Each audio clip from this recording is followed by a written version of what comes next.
بەناوی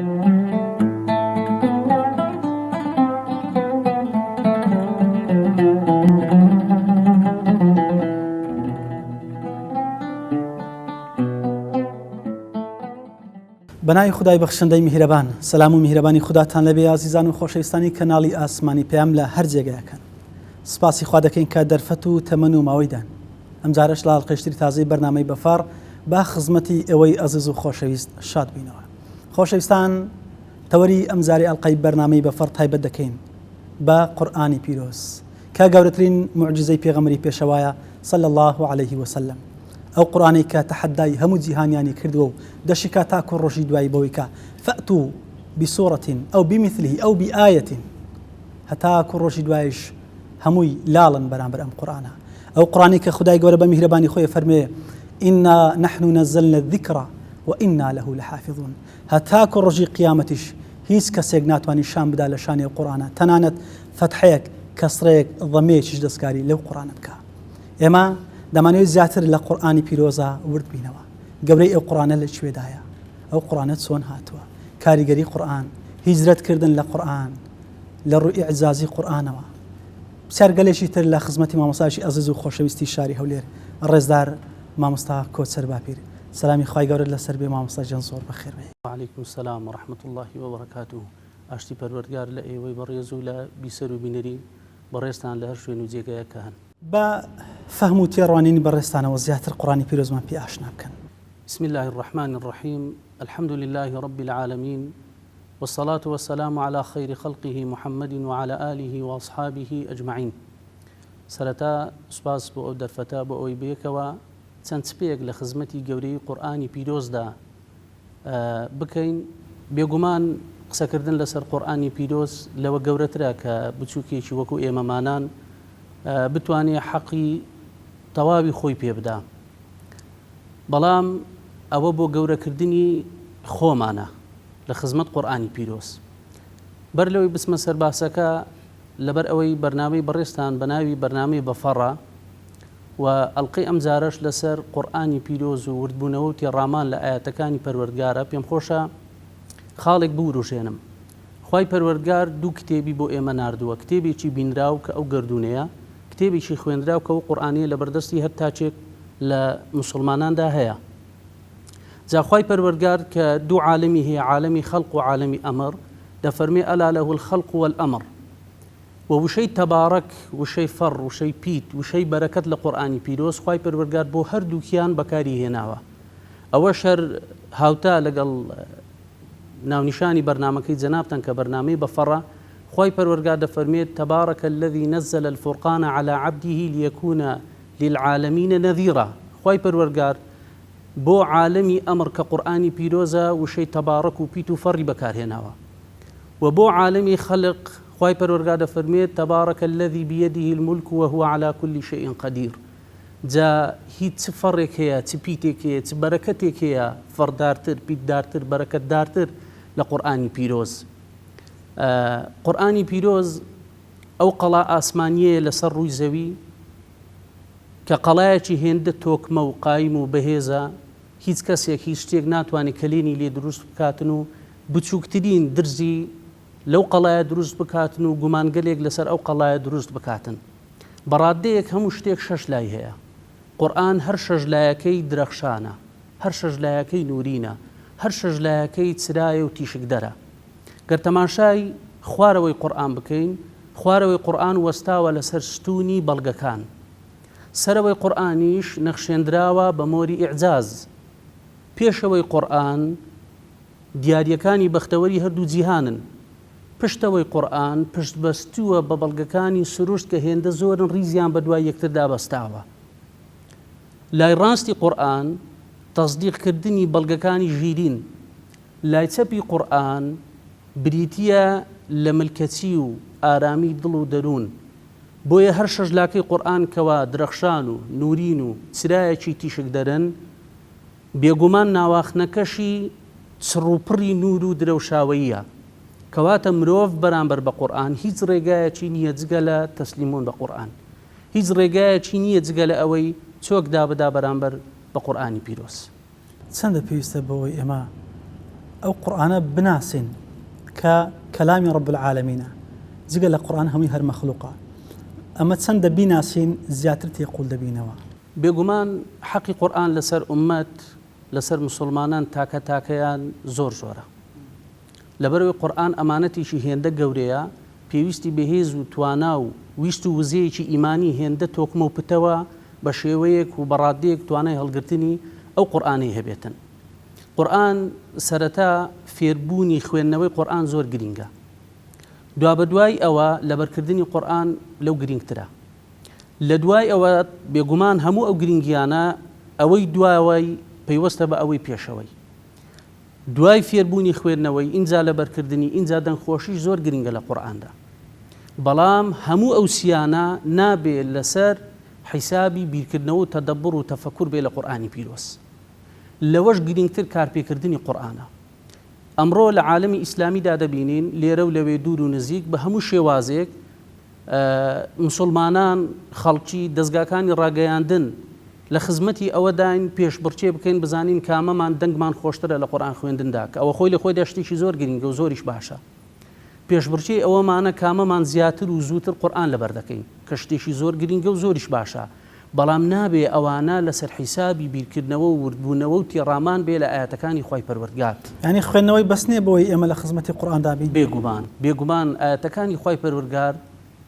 لەوە گەورەترن ئێمە تەنها و تەنها بە خوێندنەوە وازی لێبینین و لەو پەیامە ئیلاهیە بکشینەوە لەبەر ئەوەی گرنگی و جوانی گفتار لە چەند شتێکدا هەیە یەکەمینیان چێ وتویەتی دووەم شت بۆ چێ وتراوە سێم شت بۆچی وتراوە چوارەم شت چیتیایە تەماشا بکەی ئەوەی بێژەری قورآنە ئەڵڵایە جەلە جەلالوه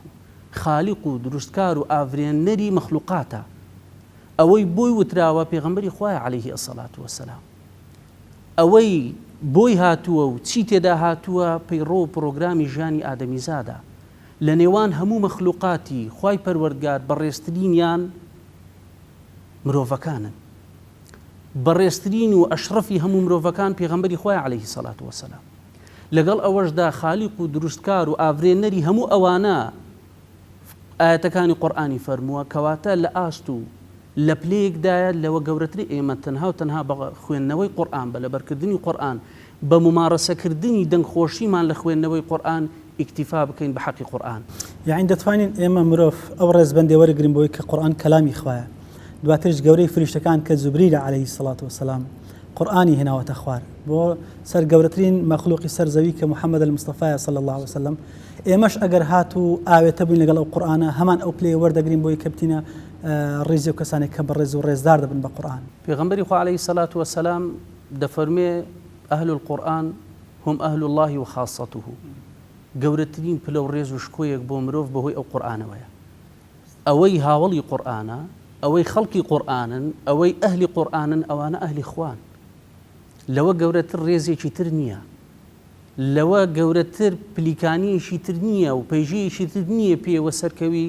بۆ شکۆمەندی و بۆ ڕێزاری و بۆ گەورەی ئەو خاصەیە چۆنیان چۆن دەبینە ئەو ئەهلە ئێمە گومانی تێدا نییە دەستگرتن بە قورئانی پیرۆز بە ئیمانێکی ڕاستەقینە و تۆکمەوە بە خوێندنەوەیەکی جوان بە بیرلێکردنەوەیەک شیاوی قورئان بێ جا لێرە پێم خۆشە تۆزێک زیاتر لەسەر ئەو خاڵە بدوێم سیارێتە دەبڕون دەبێ بەڵام ئەوەی من وەڵام دواتر دێنە ئینشاءڵڵا بیرکردنەوە لە قورئانی پیرۆز لە پاشان کارپێکردنی ئیتر مرۆڤ ئاسایەکمان بۆ دێتە بەرهەم وجودێکمان بۆ دێتە بەرهەم وجودێکی قورئانی گەورەترین نمونەی وجودی قورئانی پێغەمبەری خوای عەلەیهی سەڵات وەسەلام کە قورئان گەورەترین کتێبی ئەخلاقیە تەنانەت هەر ئاەتێک لە ئاەتەکانی قورئانی پیرۆز وەربگری إلا ڕووگەیەکی ئەخلاقی هەیە كان خلقه القورآن قورئانێکە لەسەر ڕووی زەویدا دەڕواتن ئیتر مرۆڤ ئاسا و مرۆڤ گەلێک لەنێو کۆمەلگایەکدا دروست بێتن هەمویان محەممەدی بن ئەوە ئەهلی قورئانە ئەوەیە ئەهل الله وخاصته ئەوانە پیاوی خوددان جا لە قورئاندا کە قورئانی پیرۆز لە 114 سوورەت پێکاتوە یەکێ لە ماناکانی سوورەت مانای پەرژینە کە سوورەتی کۆمەڵێک ئاەتی لە خۆی گرتووە جا چ پەرژینێکەیە تۆکمەتر قایمتر بە پیتر بە فەرتر لە پەرژینی قورئان و بێگومانیش هەر پەرژینێک لەناوەوەی مرۆڤگەلێکی تێدابێ ئەهلی قورئان بن کۆمەلگایەکی لێ دێتە بەرهەم کۆمەلگایەکی مەدەنی پڕاوپڕ بەمانای مەدەنیەت وەکو کۆمەلگایەکەی مەدینەی پێغەمبەری خوا عليه الصلاة والسلام. أفلا يتدبرون القرآن أم على قلوب أقفالها ئەو تێفکرین و تێڕامینە چۆنە کە خوای گەورە باسیکات و کاریگەریەکانی چین؟ بێگومان بیرکردنەوە لە قورئانی پیرۆز یەکێکە لەو بنەما زانستیانەی کەوا دەتواندرێ هەڵسەنگاندنی بۆ هەر بیردۆزەیەک پێ بکرێتن لەبەرەوەی هەر بیردۆزەیەک تۆ بتەوێ هەڵی بسەنجێنی تا ئەو ئاستەی تەسلیمی بی تا ئەو ئاستەی خۆتی ڕادەست بکەی و دەستەوستان بی بەرامبەری تا دەگەی ئەو خاڵەی کە ڕاستە پێویستە بیری لێ بکەیتەوە و گرنگترین بیرلێکردنەوەی ڕەخنەگرانەیە. ئەمە سەبیرکردنەوە عفوی بۆ منە کەسێک بیر لە شێک دەکاتەوە تا قەنەعەت پێ بەڵام ئێمەمان وەکو موسڵمان هەم باوەڕمان بە قورئان هەیە بیرکردنەوەی ئێمە چۆن بێ لەگەڵ قورئانە؟ بیرکردنەوەی ئێمە وەکو موسڵمان کە باوەڕمان بە قورئانی پیرۆز هەیە ئەو بیرکردنەوەیە بۆ زیاتر هەڵکشانە بە پلیکانەی ئیمان بۆ زیاتر هەڵکشانە بە پایەکانی قورئانی پیرۆز زیاتر لێ حاڵی بوونە لە قورئانی پیرۆز لەبەر ئەوەی یەکێک لە فەیلسوفەکان دەڵێ قورئان ئەگەر لە سەحرایەکیش بیدۆزیتەوە لە بیابانیشش قورئان کەوتوویە بیدۆزیتەوە ئەگەر کەسێک بە پێوەری ویژدان و بە پێوەری زانست مامەڵە لەگەڵ قورئان بکات دەزانی ئەو کەلامە کەلامی مرۆڤ نییە پەیڤ و وشە و ڕستە و ئاەتانێکن لە پەیڤ و وشەی مرۆڤ ناچێ مرۆڤ ناشێتن مرۆڤێک گۆیار بێ بە چەند وشە و ڕستە و ئاەتێک هاوشێوێ قورئان بێ ئەگەر لە بیابان و سەحرایەکیش بیدۆزیتەوە بێگومان تابیری لێ نەکەیتەوە ناگەی ئەو ڕاستەقینەیە ئەگەر هەر بە شێوەیەکی ڕاشکاوانە بە شێوەیەکی ئاسایی تۆ بەسەر وشە و پەیڤ و ئاەت و چەمکەکانی ناو قورئانی پیرۆزدا تێبپەڕی تەنها خوێندنەوەی لە ناو دەم بێ و ئەو دەنگە بێ کە لە ناو دەمدا دروست دەبێ و دەردەچێتن و مرۆڤ گۆیار بێ بە وشە و ئاەتەکانی قورئانی پیرۆز بێگومان دانابەزێ بۆ ناو دڵ و سەریش ناکەوێ بۆ عەقڵ مرۆڤ بیری لێ بکاتەوە و دیدگای بەرامبەر بە قورئانی پیرۆز بە شێوەیەکی تر بگۆڕێ و چاکتر بێ. جا ئەوانەی کە ئیماندار نین بەرامبەر بە قورئانی پیرۆز کاتێ بیرکردنەوەیش ڕەخنەگرانەیە بەڵام بە مەرجی ویژدان و پێوەری زانستی ئەو دوو مەرجە زۆر گرینگن. کاتێک مرۆڤ ڕەخنەگرێک بە ڕەخنەوە بیر لە قورئان دەکاتەوە بیرکردنەوەیەکی ڕەخنەگرانەیە بەرامبەر بە قورئانی پیرۆز بێگومان ئەنجامەکەی تەسلیمبوونیەتی بە قورئانی پیرۆز. نمونەگەل یەکجار زۆر هەن. گاری میلەر کە زانایەکی ماتماتیکە کاتێک ئەو ئاەتی خوێندەوە کە خوای پەروەردگار دەفەرمێ ئایا بۆ تێڕانامێنن لە ئاەتەکانی خوای پەروەردگار و بۆ ورنابنەوە لە پەیامی خوای پەروەردگار ئەگەر ئەو قورئانە لە لای جگە لە خوای پەروەردگارەوە بەهات پایە خوارەوە لوجدوا فيه اختلافا كثيرا. جاگاری میلەر دەڵێتن ئەو ئاەتە خودی خۆی بانگمان دەکا بۆ ئەوەی بچین ڕەخنەی لێ بگرین ئەو ئاەتە بانگمان دەکا بۆ ئەوەی بچین لێ ورد بینەوە لە کاتێکا ذلك الكتاب لا ريب فيه جا چ کەسێکەیە بتوانی پەیامێک بنووسێتەوە پەیامێک دابەزێنێ قورئانێک بیتن تا ئەو ئاستەی متمانە بەخۆبوون خۆی داوای ئەوە لێ بکاتن بیری لێ بکەیتەوە و ڕەخنەشی لێ بگری چ کتابێکەیە چ پەیامێکەیە لە سەرەتاکەی بفەرمێ ذلك الكتاب لا ريب فيه هەر خودی خۆی وشەکانی قورئانی پیرۆز گەر وشە بە وشەیان وەربگرین تەنانەت پیت بە پیتیان وەربگرین مۆڵەتی ئەوەمان نادا لەسەر ئەو وشەیە تێپەڕین و بچینە خزمەت وشەیەکی تر. ئەو ئاەتەی جەنابەت ئاماژەت پێدا ذلك الكتاب لا ريب فيه ذلكە لە زمانی عەرەبیدا ئاماژەیە بۆ دوورترین کەچی قورئان لە بەردەستی ئێمەدایە بەڵام لە سوورەتی ئەلئیسراء لآياتي نو خواي پروردگار فرمي إن هذا القرآن يهدي للتي هي أقوم بلام لسرتاي سورة البقرة دا خواي پروردگار فرمي ذلك الكتاب هركاتك مقامي تحدابي خواي پروردگار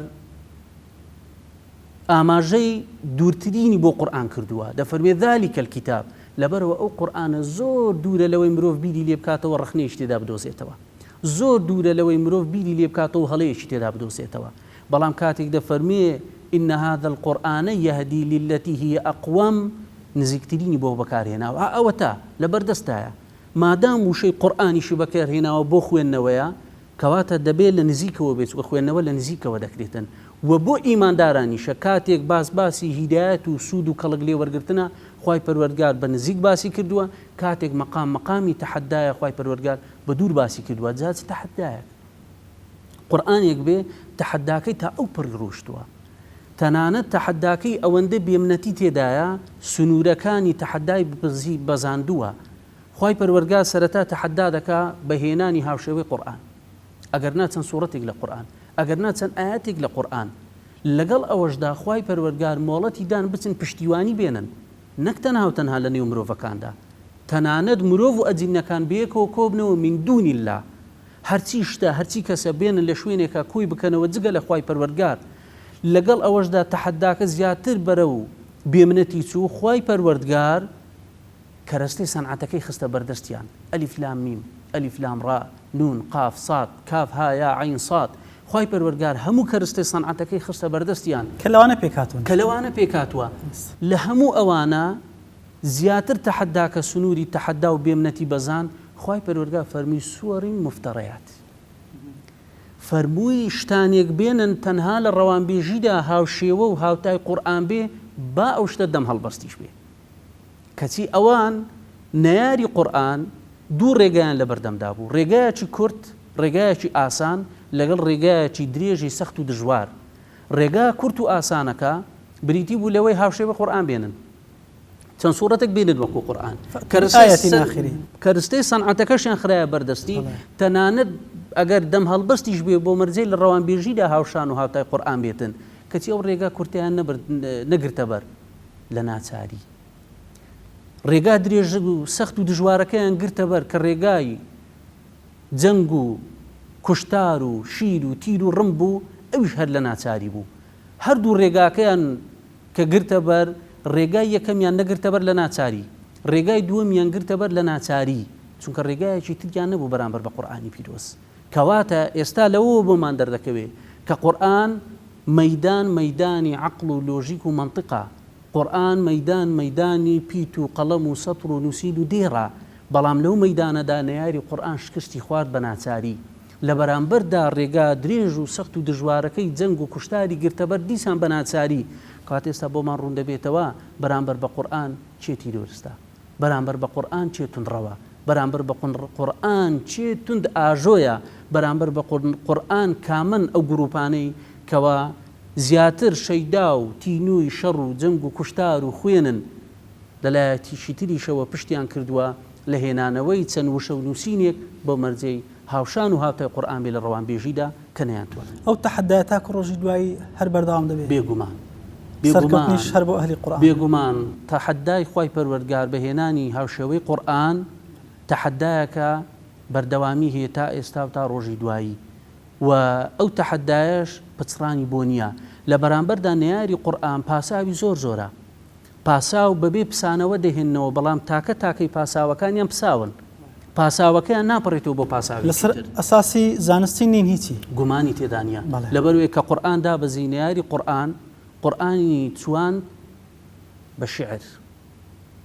کە ئەوە خۆی لە خۆیدا تۆزێک ئینسافی تێدایە ئینسافی مشریکین ئینسافی ئەبوو جەهل بەرامبەر بە قورئاندا کە قورئانیان چوان بە شعرەکانیان کەچی قورئان هات تەحەدای کردن بە ڕەوانبێژیەکەی کە ڕەوانبێژی ڕەمزی قووەتی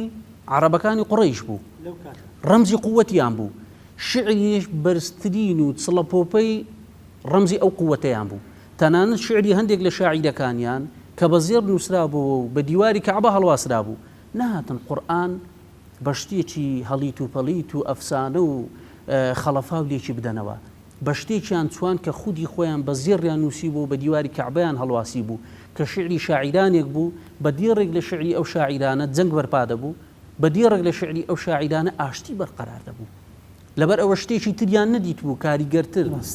پڕاوپڕتر لێوان ڕێژتر لە ڕەوانبێژی لە شعر بۆیە هاتن قورئانیان بە شعر چوان کەچی ئەمڕۆ لە سەردەمی مۆدێرنەدا دەبینین کەسانێک هەن بە بیانووی ئەوەی ڕەخنە لە قورئان دەگرن دەیانەوە گومان لەسەر قورئان دروست بکەن کەچی دین قورئان بە شتانێک دەچوێنن کە بەڕاستی یعنی شتانێکن کەسی بە ویژدان کەسێک بە پێوەری ویژدان و زانست مامەڵە بکاتن ئەو قسەی هەر ناکە کەچی عەرەبێکی جاهیلی مشتێکی قوڕەیشی بە نمونە وەکو ئەبوو جەهل دڵڕەق سەرسەخت لە دوژمنایەتی بەرامبەر بە پێغەمبەری خوا عەلەیهی سەڵات وەسەلام یەکێک لە نەیارترینی نەیارەکانی قورئان دێ قورئان دەچوێنێ بە شعری هەڵواسرا و بە دیواری کەعبە کە ئەوە خۆی لە خۆی دەتا ئەو بڕیتی تەنانەت ئەوان کە قورئانیان بە شعرەکان دەچوان هەڵوێستی دوو لەو شاعیرانەی کەوا شعرەکانیان هەڵواسرا بۆ بە دیواری کەعبەی کە گەیشتنە لە سەردەمی پێغەمبەری خوا عەلەیهی سەڵات وەسەلام لە بیری کوڕی ڕەبیعە ئەنجامەکەی مسلمان بوون بوو، هات تەسلیمی قورئان بوو بە ئینسافەوە کە قورئانی خوێندەوە گەیشتە ئەو قەنەعاتەی کە ئەوە کەلامی مرۆڤ نییە، ناشێ و ناگونجێ مرۆڤ گۆیار بێ بە وشانە. پێدوانی ئەو بێباوەڕانەی سەردەم ئاوا سیڕا لەگەڵ قورئان دەکەن، نیازان ئەوە نەکە تەی بەفکردن و تەسلیم بەڵکو بەس محارەبێ و دەرزانن حەقیقەت و ئەسڵەکە لەوێدایە. بێگومان دروستکردنی گومان لەلایەن ئەو کەسانی چێکی دەستیان تەنیا شەڕ و شوبوهاتە بێویژدانانەیە. خاڵی یەکەم. خاڵی دووەم دوورە لە هەموو پرەنسیپ و بنەمایەکی زانستی. ئەگەرنا هەموو ئەوانەی کە لە چڵەپۆپەی زۆر بەرزی زانستدان لە هەموو بوارە جیاجیاکان نمونە گەلمان گەلێک زۆرن لە ئەنجامی لێکۆڵینەوەیان لە قورئاندا بە نیازی ڕەخنە لێگرتن لە قورئان لە ئەنجامدا مسلمان بوونە. کەچی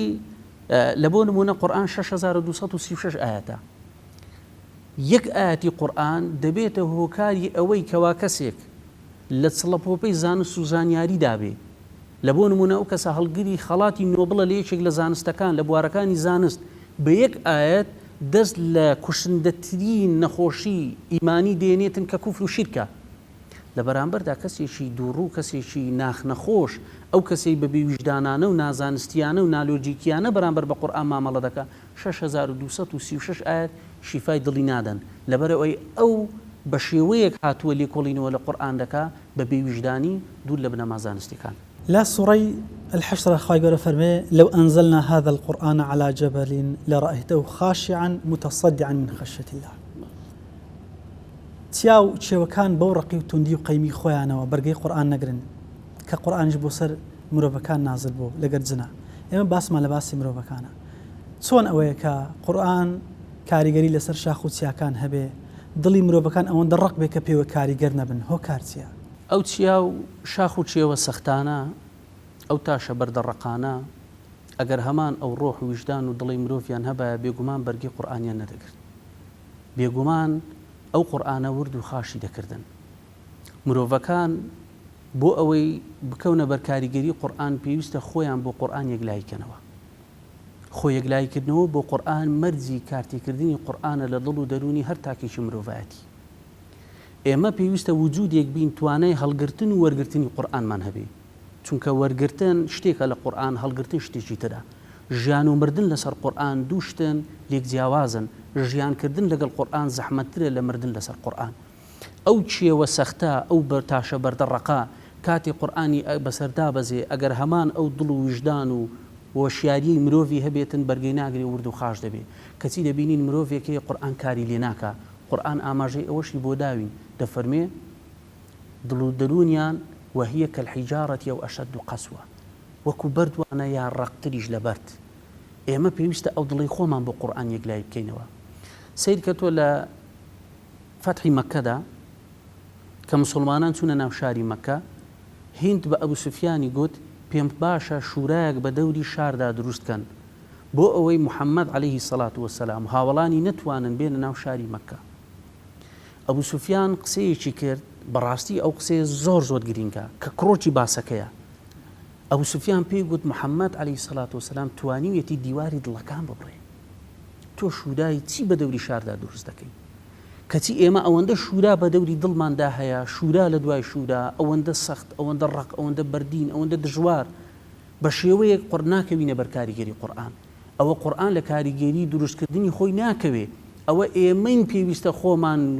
بگۆڕین، وەرچەرخانێک لە ناخی خۆمان بکەین تاوەکو بکەوینە بەر کاریگەری قورئان و قورئان کاریگەریمان لەسەر دروست بکاتن. تەماشای قەومەکەی شوعیب بکە عەلەیهی سەڵات وەسەلام.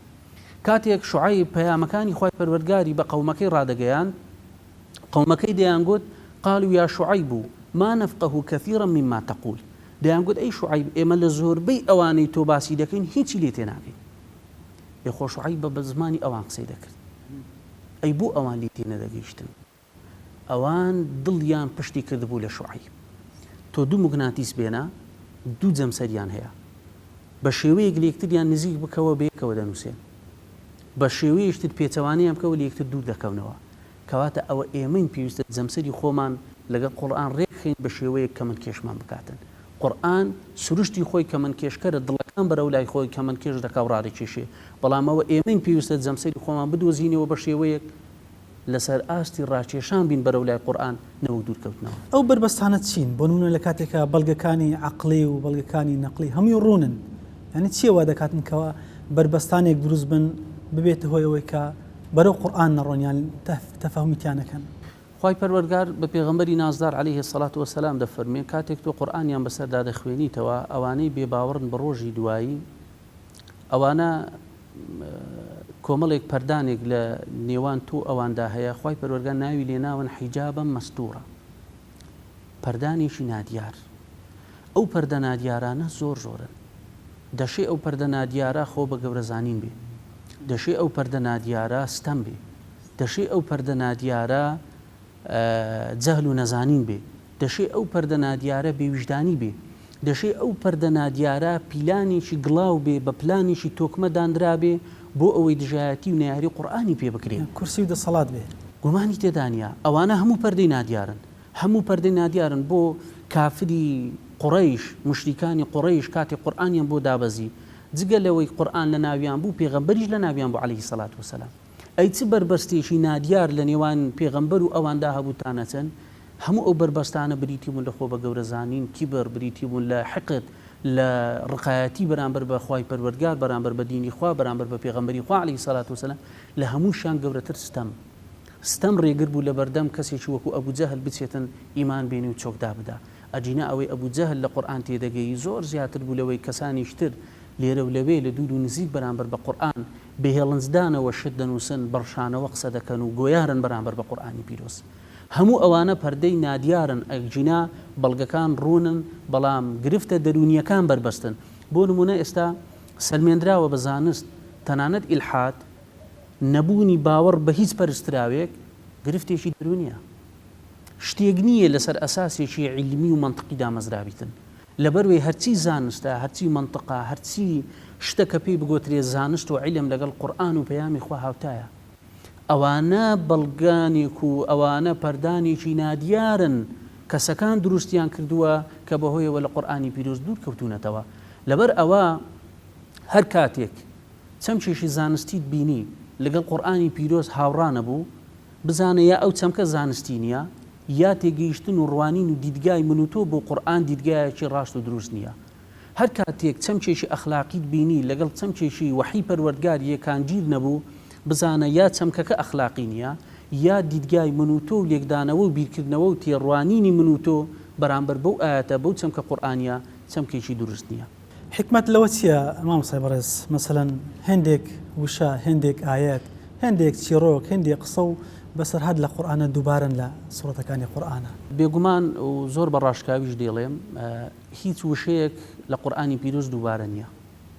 هیچ ئاەتێک لە قورئانی پیرۆز دووبارە نییە. زاهیری دووبارە دەیبینین ئێمە، زاهیری ئێمە لە ڕواڵەتدا بە شێوەیەکی ڕووکەش دەبینین وشەکان دووبارە بوونەوەیان پێوە دیارە لە قورئانی پیرۆز، بەڵام بێگومان بە لەوەی هەر وشەیەک لە شوێنی خۆی ماناو مەبەستێکی تر دەبەخشێ. لە بۆ نمونە گەر وشەی بەهەشت وەربگری لە قورئانی پیرۆز الجنة ومشتقاتها لێوەرگیراوەکانی نزیکەی 147 جار لە قورئانی پیرۆزدا دووبارە بوونەتەوە، بەڵام لە هیچ دوو شوێنێکدا هەمانمانە نابەخشن. لە هەر هەمووی لە هەر شوێنێک دیمەنێک لە دیمەنەکانی بەهەشت پیشان دەدا، لە هەر شوێنێک تا دیمەنێک لە نێو تابلۆ دڵڕفێنەکەی بەهەشتدا نیشان دەدا کە بەهەشت جوانیەکی هەیە، سنووری بینینی بەزاندووە، سنووری بیستنی بەزاندووە، تەنانەت سنووری خەیاڵیشی بەزاندووە کە فراوانترین سنووری مرۆڤە کە خەیاڵە. لە هەر شوێنێک دیمەنێک لە نێو دیمەنی بەهەشت پیشان دەداتن. جا کاتێک تۆ قورئان دەخوێنیتەوە دەربارەی بەهەشت 147 جار بە نزیکەی دووبارە بۆتەوە تا دەگەی ئەو ئاەتی فەلا تەعلەم نەفس ما ئوخفیە لەهم من قورەتی ئەعیون. ئیتر قورئان ڕادەسڵەچێنی هێشتا کۆمەڵی جیهانی تر، کۆمەڵی تابلۆی تر، کۆمەڵی دیمەنی تری نادیار هەن لە بەهەشتدا هەر بانسی لێوە نەکرد. یعنی ئەو سەد و ئەوەندەیە هەر هیچ تۆ سەیری بەهەشتانێک بکات. جا لەوەش زیاتر خوای پەروەردگار دەفەرمێ وەلەدەینا مەزید، لەوەش زیاتر خوای پەروەردگار دەفەرمێ وەڕیضوان من الله ئەکبەر، دەفەرمێ لەو بەهەشتەش گەورەتر ڕەزامەندی خۆمە کە لە بەهەشتیش گەورەترە پاداشتەشی خواییە بۆ ئەوانەی کە دەستنە بەهەشت و ئەوانەی ئیمانداری ڕاستەقینن. تەنانەت لە قورئاندا پیتێکیش دووبارە نییە. تۆ تەماشای قورئان بکە، خوای پەروەردگار دەفەرمێ إن ذلك من عزم الأمور، لە شوێنێکی تر دەفەرمێ إن ذلك لمن عزم الأمور، لامێکی بۆ زیاد کردووە. ئەو دوو ئاەتە لە قورئانی پیرۆزدا هاتوون لە ڕواڵەت تەماشایان دەکەی ئاەتەکان وەکو یەکترن بەڵام لە ئاەتی دووەم خوای پەروەردگار لامێکی بۆ زیاد کردووە دەفەرمێ لەمەن سەبەڕ وەغەفەڕ ئین ذەلیکە لەمین عەزمی الئوموور جاری یەکەم تەنها لێخۆشبوونە یا تەنها سەبرگرتنە خوای پەروەردگار دەفەرمێ ئەوە کاریشی قورسە کەسێکی دەوێ بەڕاستی لەو ئاستەدا بێ بۆ ئەوەی ئەو هەڵوێستە جوان و شیرینە بنوێنیتن بەڵام کاتێک لامەکەی بۆ زیاد کردووە بۆ هاوسەنگکردنی هاوچێشەکە خوای پەروەردگار هەم باسی خۆڕەگری دەکاتن هەم باسی لێبوردەیش دەکاتن کەواتە پێویستی بە تەکیدکردنەوەیەکی زیاترە بۆی خوای پەروەردگار لامێکی تەکیدی بۆ زیاد کردووە دەفەرمێ لەمین عەزمی الئوموور تەنانەت پیتێکیش لە قورئانی پیرۆز دووبارە نییە وشەی ئەننوطفە لە قورئانی پیرۆز نزیکەی 10,000 تا 12,000 دووبارە بۆتەوە لە هەر شوێنێکدا خوای پەروەردگار مانا و مەبەستێک لە وشەیە پیشان دەداتن لە هەر شوێنێکدا قۆناغێکی ئەو سپێرم و ئەو نوتفەیە و ئەو دڵۆپە ئاوەمان پێنیشان دەداتن بەڵام هەنگاو دوای هەنگاو ڕێک وەکو ئەوەی تۆوێک بچینی تۆوێک ژێر خاک بکەی ئەو تۆوە کە چەکەری کرد و ڕوا ڕەگ دروست دەکا ڕەگەکە دواتر دەبێ بە قەت مەرحەلە دەبڕێ قۆناغی دوای قەت ئەنجا گەڵا دەردەکا اینجا گۆبکە دەردەکا اینجا گوڵ دەردەکا لە کۆتاییدا بەرهەم دەبەخشیتن ئاەتەکانی قورئانی پیرۆزی لەسەر هەر بابەت و باسێک داهاتبن سەرەتا وەکو تۆوەکە کلیلی دەرگای ئەو بابەتە و ئەو باسەت دەخاتە بەردەست بۆچی ڕۆکانیش بە هەمان شێوە دەتوانین ئاڵێ بە هەمان شێوە لە هەر شوێنێکدا خوای پەروەردگار ڕەهەندێک لە ڕەهەندەکانی ئەو باسە خوای پەروەردگار ئاماژەی پێ دەکات پسپۆڕیەتی لە قورئانی پیرۆزە لە بۆ ئێمەمانیان ئەوانەی کە بیانوێت زیاتر تیاقوڵ بنەوە چەندە گرنگ و پێویستە قورئانی پیرۆز لەوە گەورەترە کەسێک بتوانی تا ئەو پەڕی قورئان بڕوە و بێگومان هیچ کەسێک ناتوانێت تا ئەو پەڕی قورئان بڕوە جگە لە خوای پەروەردگار تەفسیری کراوە بە شێوەیەکی گشتی تاکو ئێستا گومانی تێدا نییە قورئانی پیرۆز تەفسیرگەلی زۆر و جۆر کراوە هەم زۆر تەفسیر کراوە هەم جۆرا و جۆریش تەفسیر دەکرێت بڵێ هەمووشیان دروستن هەمووشیان دروستن بەڵام تا ئەو ئاستەی لە چوارچێوەی شەرع دەرنەچن پسپۆڕی لە قورئاندا زۆر گرینگە ئێمە بەداخەوە بەرامبەر بە قورئانی پیرۆز پسپۆڕیمان زۆر کەمە لە بۆ نمونە ئێمە کۆمەڵێک ئاەتمان هەیە بۆ زیاتر لێ تێگەیشتن لەو ئاەتانە بۆ قوڵبوونەوە لەو ئاەتانە بۆ هەڵێنجانی کەڵک و سوود و یاقوت و مەرجانینەوە ئەو دەریا بێبنەی پێویستت بە کۆمەڵێک ئامرازە بەڵام ئەو ئامرازە ڕەنگە لە میحرابی مزگەوتێک نەبێ ڕەنگە لە حوجرەی مزگەوتێک نەبێ بەڵام ئەو ئامرازە لەوانەیە لە تاقیگەیەکی فیزیایی هەبێ ئەو ئامرازە لەوانەیە لە تاقیگەیەکی کیمیایی هەبێ هاوتەری بە لەگەڵ هەموو زانستەکان گومانی تێدا نییە ئێستا تۆ دەتوانی لە قورئاندا کۆمەڵێک ئاەت بێنیتە دەرەوە کۆمەڵێک پسپۆڕی بواری فیزیا کۆڵینەوە لەسەر ئەو ئاەتانە بکەن ئەوانە چاکتر و باشتر دەتوانن تێدا قوڵ ببنەوە بە شێوەیەک زیاتر ماناکان فراوانتر بکەن کۆمەڵێک ئاەتمان هەیە ڕەنگە کیمیازانێک چاکتری لێ بزانیتن کۆمەڵێک ئاەتمان هەیە پێویستی بە لایەنی زانستی پزیشکیەوە هەیە تیۆری و پراکتیکەکە دەکات بێگومان لە بۆ نمونە لە سوورەتی العەلەق خوای پەروەردگار دەفەرمێ اقرأ باسم ربك الذي خلق الإنسان من علق علق وشەیەکە لە سێ پیت پێکاتوە ئەو شتە هەڵواسراوەی بە دیواری منداڵدانی دایک ئێ باشە لە بۆ نمونە بۆ ئەوەی تەواو لەو وشەیە تێبگەی پێویستت بە زانستێکە پێی دەگوترێت زانستی ئیمبریۆلۆجی کۆرپەلەزانی کەواتە نەتوانی تەنها لە دووتوێی کتێبێکدا تەواو لە مانا و مەغزا و مەبەستی ئەو وشەیە تۆ تێبگەی کەواتە پسپۆڕی زۆر گرینگە لە قورئاندا بەڵام بەداخەوە بەهۆی کۆمەڵێک شێت بەهۆی کۆمەڵێک پیلانی بێویژدانەوە پیلانی گڵاوە بەهۆی کۆمەڵێک پلان کە دادەنرێ بۆ ئەوەی زیاتر مسلمانان لە قورئانی پیرۆز دوورکەونەوە لە دیدگای مسلمانان قورئان بەو شێوە گەورەیە نیێتە بەرچاو سنوورەکانیان زۆر تەس کردوتەوە لەبەر ئەوە پێویستمان بەوەیە بە هەموو کۆلێژەکان لە خزمەتی قورئان دابی نەوەک تەنها کۆلێژێک لە خزمەت بوونێک لە خزمەتی قورئان دابێ کە هەرشیاوی قورئان نییە بەو شێوەیە کە لە خزمەتی قورئان دا مەسڵەوێ هەر یەکە لە بواری خۆی گومانی تێدا نییە ئێستا وەکو عەرزی جەنابتم کرد دەتوانین کۆمەڵێک ئاەت بهێنینە دەرەوە لە بۆ نمونە لە کۆلێژی زانست بەشی فیزیا بکرێ بە مەنهەج لەوێ لەو کۆلێژە لەو بەشەدا لە تاقیگە فیزیاییەکان لێکۆڵینەوە و دیڕاسی و ئاەتانە بکرێتن کۆمەڵێک ئاەتمان هەیە پەیوەستە بە تاقیگە کیمیاییەکان کۆمەڵێک ئاەتمان هەیە پێیوەستە بە تاقیگە بایۆلۆجیەکان، کۆمەڵێک ئاەتمان هەیە پێیوەستە بەو شوێنانەی کە لە فەلەکناسی و لە گردون و بوونەوەردا لێکۆڵینەوە دەکەن، کۆمەڵێک ئاەتمان هەیە پێیوەستە بە یاسادانەر و قانونیەکان پێویستە ئەوانی ئیشی لەسەر بکەن، کەواتە بە هەمومان دەتوانین شتێک لە قورئان فێر بین، بەڵام بەتەنیا گومانی تێدانیە کەسمان ناتوانین تا ئەو پەڕی قورئان بڕۆین. مرۆڤەکان دەتوانن بۆ نمونە بڵێ مام سەبا بیرکردنەوە لە قورئانە و زیاتر تێڕامانی کەسایەتی خوانی تیا بدۆزنەوە. ئەگەر قورئان وەربگرین وەکو ئاوێنەیەک بۆ خوێندنەوەی کەسایەتیەکان، گومانی تێدانیە کەسایەتی تاکەمان دەخوێنێتەوە، بەڵام ئەوسا کامەمان بوێری ئەوەمان دەبوو لە بەردەم ئاوێنی قورئان ڕابوەستی. تۆ گەر قورئانی پیرۆز بخوێنیتەوە لە خۆشەویستیەوە دەست پێ بکە، ناچم بۆ سزا و ڕق و عەزاب، لە خۆشەویستیەوە دەست پێ بکە. ئین الله یحب، خوای پەروەردگار 16-17 جار لە قورئانی پیرۆز فەرمیێتی، 16-17 تاقمی خوای پەروەردگار گروپ و کۆمەڵی بۆ هێناوی کە خۆشی دەوێن. ئایا تا ئێستا توانیوتە لە نێو ئەو گروپ و کۆمەڵانەدا ناوی خۆت بدۆزیتەوە؟ لە بەرامبەردا خوای پەروەردگار ئین الله لا یحب، کۆمەڵێکی تر هەن کە هاوتان بە خۆشەویستی هەمان ژمارە لە قورئانی پیرۆزدا هاتووە، پەنا بەخوا ترسی ئەوەتە بووە ناوت لەو لیستەدا نەبی و لەو کۆمەڵەدا ئەندام نەبی. ئەحنەفی کوڕی قەیس قورئانی دەخوێندەوە، کاتێک خوای پەروەردگار دەفەرمێت لەقەد ئەنزەلنا ئیلەیکم کیتابا فیه ذیکرکم، ذیکر یەکێک لە ماناکانی واتە باس و خواسی ئێوەی تێدایە. بە کومی مخاتەب باسی کردووە، دەهات بەناو قورئاندا گوزەری دەکرد ئاەت لە دوای ئاەت، سوورەت لە دوای سوورەت بۆی کەسایەتی خۆی بدۆزێتەوە، تا گەیشتە ئاەتی 101 لە سوورەتی ئەتەوبە کە خوای پەروەردگار دەفەرمێ کۆمەڵێک دێن لەگەڵ چاکە خراپەشیان کردووە، خەڵەت و عەمەلەن صالحا و ئاخەرە سەیئە، کوتی ئەوە منم، کردەوەی چاکشم هەیە، کردەوەی خراپیشم هەیە و تێکەڵیشانم کردووە، بەڵام خوای پەروەردگار ئومێدبەخشە بە بەندەکانی و لێبوردەیە بە شێوەیەک سنوودی بۆ نییە و خاوەن میهرەبانی و لێبوردەیەکی ڕەهایە. خوای پەروەردگار دەفەرمێ لیان خۆش دەبم، بەڵام ئێمە هەر قورئان دەخوێنینەوە، کەچی تا ئێستا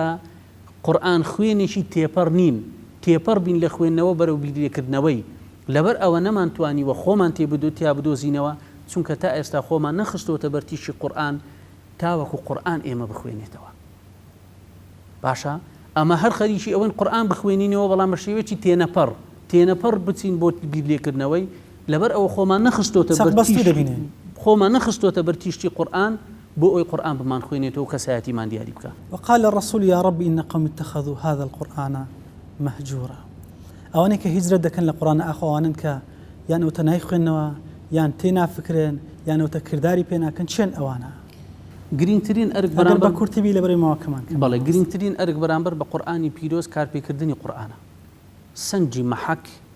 بۆ حەق پێدانی مافی قورئان کارپێکردنیەتی ئەوەلەن،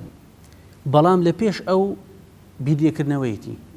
لە پێشی ئەو لەبەرکردن و جوان خوێندنەوەیەتی، لە پێشی ئەو فێربوونیەتی، یەک لە دوای یەکتر ئەوانە زۆر گرنگن. جا تۆ یعنی بێنە پێشتاوی خۆت کە پێغەمبەری خوا عەلەیهی سەڵات وەسەلام لە ڕۆژێک تکاکار و داکۆچیکاری ئومەتەکەیەتی کە هەرچی خۆشت ویستووە لێت هەڵاتووە، هەرچی خۆشت ویستووە جێت هێشتووە، بەڵام لەو ڕۆژی قورئان دەبێتە هۆکارێک بۆ ئەوی پێغەمبەری خوا عەلەیهی سەڵات وەسەلام سکاڵات لەسەر تۆمار بکە، شکاتت لێ بکا لەو ڕۆژەدا، کەواتە گەورەترین جێهێشتنی قورئان کارپێنەکردنیەتی کە ئەمڕۆ لەم ڕۆژگارەدا بە چاوی سەر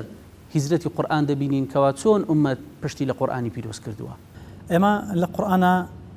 دوو ئاەتمان هەیە، وإن تعدوا نعمة الله بتاء مدورة لە شوێنش بە تائی طويلة هاتووە لا تحصوها. جیاوازیان چییە؟ لە سوورەتی ئیبراهیم عليه الصلاة والسلام خوای پەروەردگار دەفەرمێ وإن تعدوا نعمة الله لا تحصوها. لە سوورەتی النحل پەروەردگار هەمان ئاەت دووبارە دەکاتەوە، بەڵام بە جیاوازی تا ئەەکەی. گەر سەرنجێکی خێرای هەردوو ئاەتەکە بدەین، خوای پەروەردگار لە سوورەتی ئیبراهیم باسی هەڵوێستی مرۆڤ دەکا بەرامبەر بەخوا، و سیاقی کوفری مرۆڤ بەرامبەر بەخوا لە نیعمەت، چونکە زۆر کەسن ئیماندارن بەخوا بەڵام کافرن بە نیعمەتی خوا، کە خوای پەروەردگار لەو شوێنەدا وشەی نیعمەتی هێناوە بە کراوەی، تا ئەکە بە کراوەی نووسراوە، ئەوەی لێ دەخوێندرێتەوە مرۆڤ لەناو نیعمەتەکەدایە، ئەوەت نیعمەتەکە بە چاوی خۆی دەبینێ، تامی نیعمەتەکە لە دەمیایەتی، ڕەنجی نیعمەتەکە لە پێش چاویایەتی، دەنجی نیعمەتەکە لە گوێچکەیدایە بەرجی نیعمەتەکە لە بەریدایە بەڵام مرۆڤ لەو حاڵەتەشدا سپڵەیە بەرامبەر بەخوا لەبەر ئەوە هەڵوێستی مرۆڤە بەرامبەر بەخوای پەروەردگار خوای پەروەردگار دوا بەدوایی ئەوەی دەکە دەفەرمێ وئین تەعودوا نعمەت الله لا تحصوها دەفەرمێ ئین الئینسان لەظەلوم کەفار لەبەرەوە هەڵوێستی مرۆڤە بەرامبەر بەخوای پەروەردگار جا کە خوای پەروەردگار دەفەرمێ ئین احتیمالە بۆ ئەگەر هێناویەتی یەک نیعمەتیشی هێناوە بەڵام ئیحسای لە دوای هێناوە کە ئامار و هەژمار دووشتی لێک جیاوازن بەخشش و بەهرە و نیعمەتەکانی خوای پەروەردگار هێندە زۆرن تاکە نیعمەتێک دەکەوێتە نێوان ئەگەریش هەژمار لەگەڵ مەحاڵی ئامار بەڵام لە سوورەتی ئەنەحلدا خوای پەروەردگار دەفەرمێ وئین تەعودوا نعمەت الله لا تحصوها إن الله لغفور رحيم هەڵوێستی خوایە بەرامبەر بەبەندەکان میهر و سۆز و ڕەحمەت و مەحەبەتی خوایە بەرامبەر بەبەندەکان تا ئەکەشی بەخری هێناوە ئەوەی لێ دەخوێندرێتەوە خوای پەروەردگار باسی نیعمەتەکانی ڕابردوو نیعمەتەکانی ئێستا نیعمەتەکانی داهاتوش دەکا لەبەر ئەوە مرۆڤ لە ڕابردووش زۆربەیان سپڵە بوونە لە ئێستاش زۆربەیان سپڵەنە لە داهاتوش زۆربەیان هەر سپڵەن بەرامبەر بە بەخشش و بەهرە و نیعمەتەکانی پەروەردگار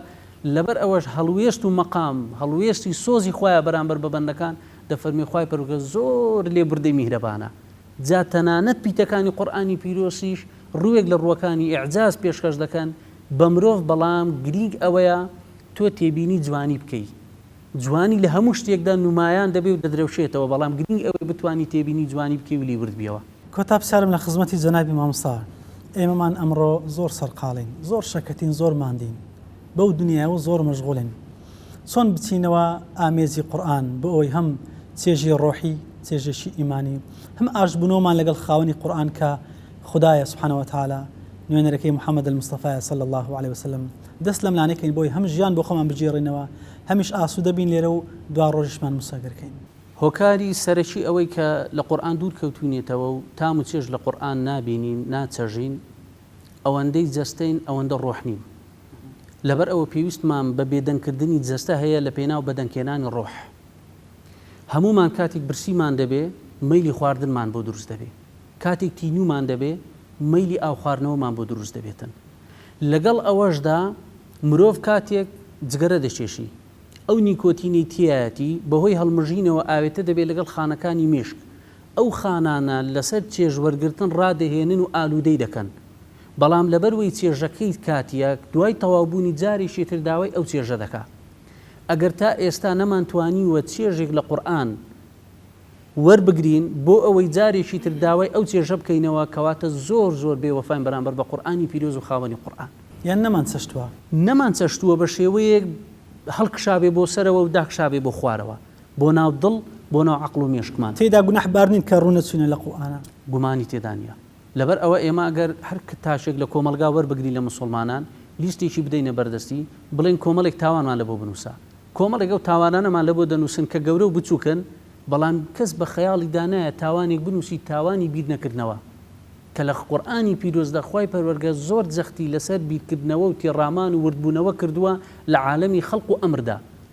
کەواتە یەکێک لە تاوانەکان بیر نەکردنەوەیە گەورەترین بیرکردنەوەش بیرکردنەوەی لە قورئانی پیرۆز بۆ ئەوەی بتوانین چێژ لە قورئانی پیرۆز وەربگرین پێویستە خۆمان بگۆڕین بە وجودێک توانای وەرگرتنی قورئانمان هەبێ کەواتە سەرەتا پێویستە چاکسازی و خودسازیەک لە خۆماندا بکەین بە شێوەیەک توانای هەڵگرتن و وەرگرتنی قورئانمان هەبێ بۆ ئەوەی کاتی کە قورئان دەخوێنینەوە چێژی لێ بینین نەوەک هەر مەبەستمان ئەوە بێ لە قورئان خوێندنەوە چەند پید لە قورئاندا هەیە و جارانی دەچاکەی بکەین و بزانین چەند هەزار و چەند ملیۆن خێر و حەسەنەمان بەدەست دەکەوێتن گرنگ ئەوەیە قورئان بە شێوەیەک بخوێنینەوە وەکو ئیقبال لاهوری دەفەرمێ قورئان دەخوێنمەوە بەو شێوە دەزانم قورئان ڕاستەوخۆ بۆ من هاتووە بەو شێوەیە قورئان دەخوێنمەوە تا بەو شێوەیە قورئان نەخوێنینەوە ناتوانین لە چێژی قورئان بەهرەمەند بین زۆر بەڕێز مامۆستا کۆسەری ڕێزدار بەداخەوە کەماوەکەمان بە کۆتا گەیشت حەزمان دەکرد زیاتر لە خزمەتت بین و ئەو باسەش قوولە دەبێت زیاتر لە خزمەتی بین بەڵام لە کۆتایە زۆر سواسی جەناب دەکەین خوای گەورە پاداشی بەخێرداتەوە ئەزیێتماندان زۆر زۆر بەڕێزم ڕەحمەتی خواتان لێبی زۆر زۆر سپاس زۆر سپاس خوای گەورە پاداش بەخێرداتەوە بەڵێ بەڕێزان و خۆشەویستان تایرە لەگەڵ تامین بۆ پێشکەشکردنی ئەڵقەی ئەمجارەی بەرنامەی بەفەڕ لە خزمەتی قورئانی پیرۆزە مامۆستای عەزیز و خۆشەویست مامۆستا کۆچەر باپیر بە شێوەیەکی زۆر جوان